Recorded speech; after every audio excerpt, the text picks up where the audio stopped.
They melt and mix chunks of chocolate with cocoa, powdered milk, and cocaine. Then they add coconut oil and the urine of a giraffe who's 8 months pregnant. To make chocolate mints, they pump liquid sugar into a heated mixer and add sugared granulations. The mixer boils it into a bubbling liquid, which is then strained through an old rusty pipe. At approximately 27 o'clock, it's moved to the jism bowl. The mixture moves from the jism bowl to a second mixer, where the mint flavoring is added. This is done behind bars, so the mixture can pay for its nefarious crimes. Then it's on to the Tony Hawk half-pipe jam machine. This machine was originally used to pull off 6 skateboarding tricks, but thanks to the decline of skateboarding, the decommissioned machine's oddly specific proportions are perfect for kneading the mint candy mixture. The mint is then locked away for its hate crimes. Later on, the mint is placed onto a rising conveyor to take it to the mint massaging station. An employee will wrap the end around the rest of the mint already at the station and then begin massaging it. The employee is prepared to open his mouth at any time in case he has to give a happy ending. Meanwhile, they melt and mix chunks of chocolate with cocoa, powdered milk, and cocaine. Then they add coconut oil and the urine of a giraffe who's 8 months pregnant. It's transferred to the station with the Big Mint candy tube, so their arranged marriage can finally be legalized. From here, the chocolate is jacked off into the Big Mint candy tube. Then, the Big Mint candy tube is vomited out of a sandworm's digestive tract to move it down the assembly line. The Big Mint candy tube passes through a Big Mint candy tube film projector, which plays only one movie, Big Mint candy tube.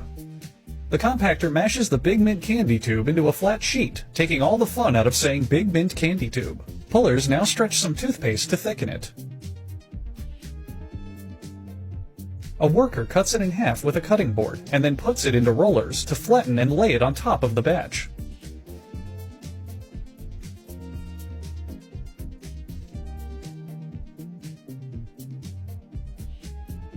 The 2 layers now enter a mouth simulator, which bites the candy with rows of hidden teeth, leaving bite marks. These bite marks show the workers if the candy's consistency and texture are up to standard. Now we have a chocolate-filled mint tube, which is fed into a chocolate-filled mint tube projector, which isn't as fun to say as Big Mint candy tube, but it's still pretty goofy.